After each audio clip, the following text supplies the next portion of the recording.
Hey guys, I'm gonna do a video today about the old man Paruta. Now I got a lot of messages and texts about him and tell me more stories, and there's a lot of little stories and some of them are funny, so I think it's just gonna be a little bit of a happy hour talking about the old man. You know I loved him. He was my man. So I'm gonna tell some of these stories. We had a club and we would gamble and we would cut the game. Cut the game, we take a percentage. We really don't want to sit and play. We want other people to play. So we're out of the game and we're just making money. We take our percentage. But once in a while there isn't enough players, so you have to sit in. We don't like that because occasionally you could lose. So now there's three of us sitting in the game. Me, the old man Paruta, and this guy, we used to call him Tom Jones. He got a permanent, his fucking hair was all curly and he looked like Tom Jones. He was tall like him and everything like that. So we're playing cards.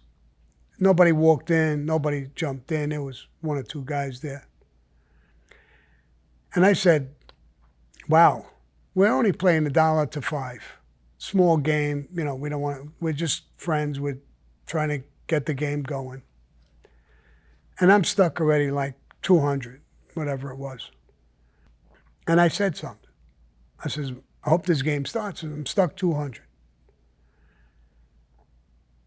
Paruta turns around and you got to be a complete asshole to be in this game, waiting for people to come in, losing $1,500. And he's complaining about it. And I don't blame him. Nobody did. I mean, he's there to fill a seat and it's probably stuck $1,500. And Tom Jones turns around and says, Joe, what are you complaining about, bro? I'm stuck $1,500. Paruta, dead silent to the place, turns around and says, but who did you think I was talking about? We busted out laughing. He was talking about himself, but he put it on him. So I thought it was hysterical. So that's one little incident with him. So you could see his dry sense of humor and stuff like that. One day I get a call from Huck. When we had tallies, we eventually put a kitchen in so we could eat there and stuff like that. We got these guys, they were from another country and they could cook. So we wanted some cooks in there and we hired them. Their specialty, they made these little ice cream tarts and they were delicious. They really were good. So Paruta tells me one day, he says, Sammy, I'm gonna take my wife and kids down to eat. I was telling them about the ice cream tarts. I'm gonna talk to the guy, put them on the side for me. I said, all right, go ahead. It was an off day. We're not, 100 guys hanging out, just a few guys. So yeah, come on down. So he goes down.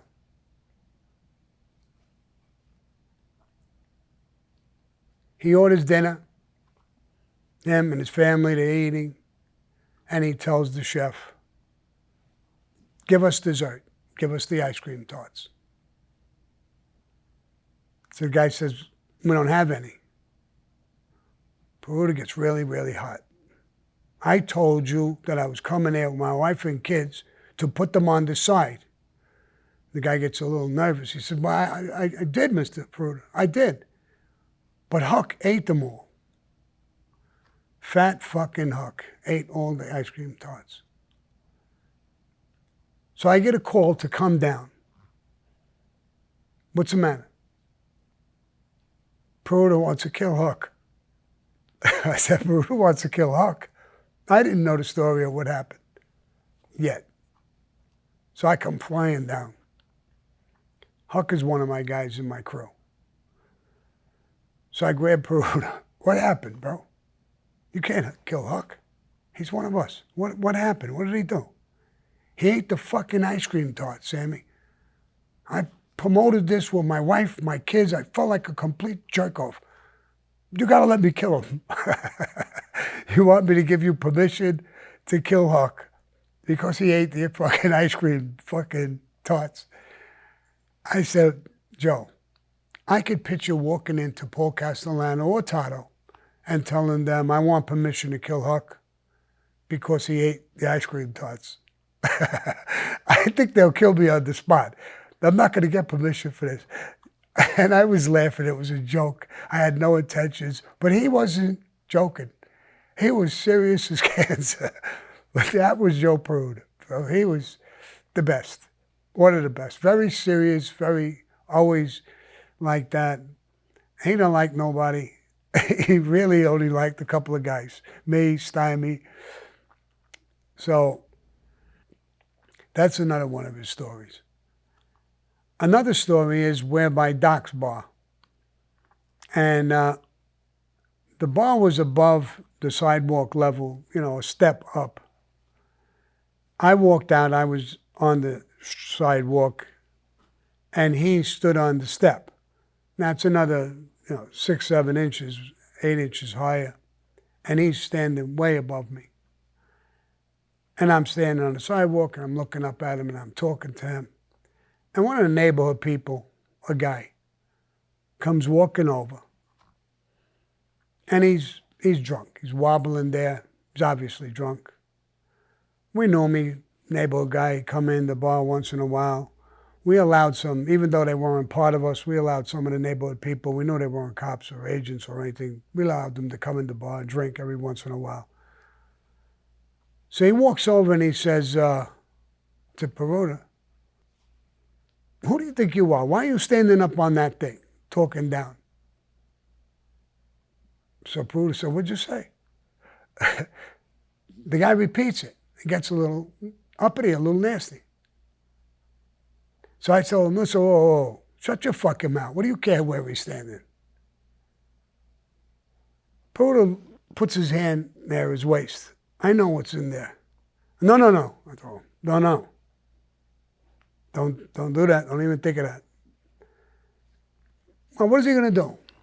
Listen, why don't you get the fuck out of here? Why don't you go home? Get the fuck out of here. What do you care where he's standing? And I think why don't you go home? You're not going to tell me shit. I hit him a fucking left hook. I mean, I hit him a good, solid left hook. He stood straight the fuck up. He didn't go down. And I heard fucking bones breaking. He stood straight up, eyes opened up. It was like he wasn't drunk anymore. Okay. Turned around and just walked away. Paruta said, oh my God, Sammy, let me see your hand. You broke your hand? No. I grabbed my hand. No, I don't think I broke my hand. He said, I think you broke his jaw then. Did you hear all them bones breaking? I heard it, but I don't think it didn't even bother him. He didn't even fall down, nothing. He said, probably because he's drunk. It was the craziest fucking thing. Then I tell him, bro, why were you going for your waist? He said, what do you think I was going to do? You got a gun there? Sammy, I wasn't going to go for a gun. I had a fucking itch on my balls. Oh my God. But that was Paruta. I knew he had a fucking gun, but he's breaking my chops by saying something stupid like that. And now I'm laughing, and that was him. No matter how mad I got or whatever he did, I loved the guy. And he just made me laugh all the time. So there's 2 of those Paruta stories. And then I got one more.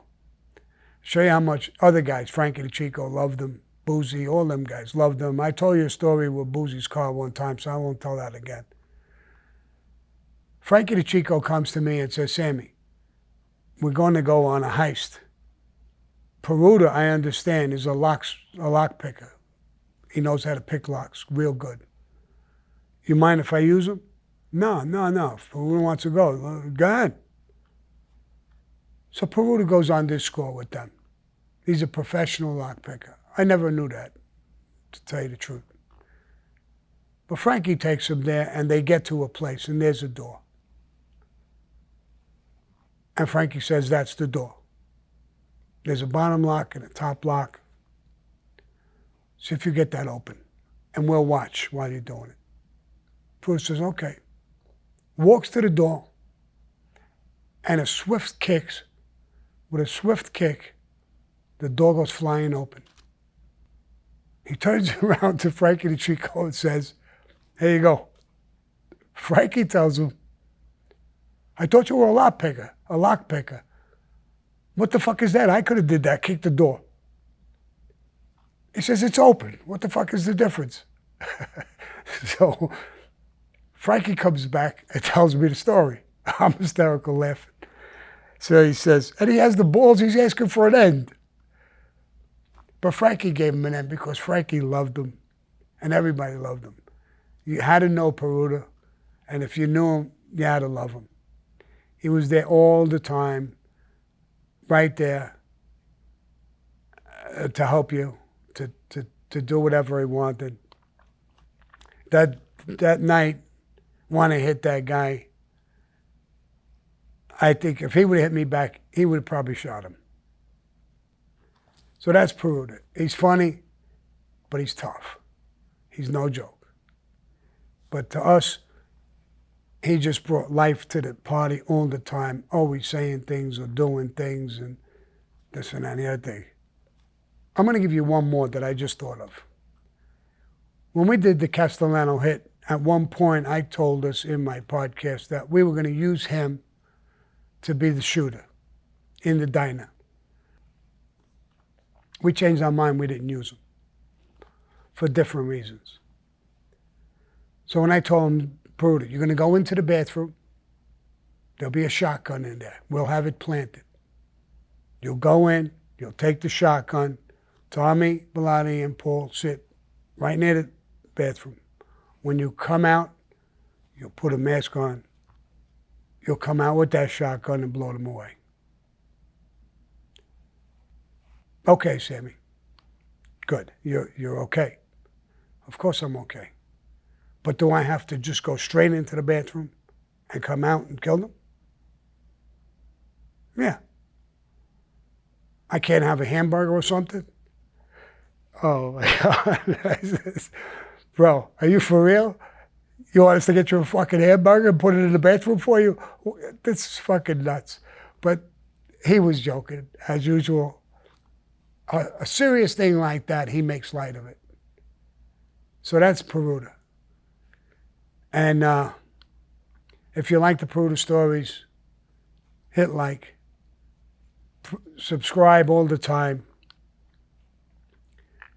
And I put out a bunch of videos about this new website that I'm opening up.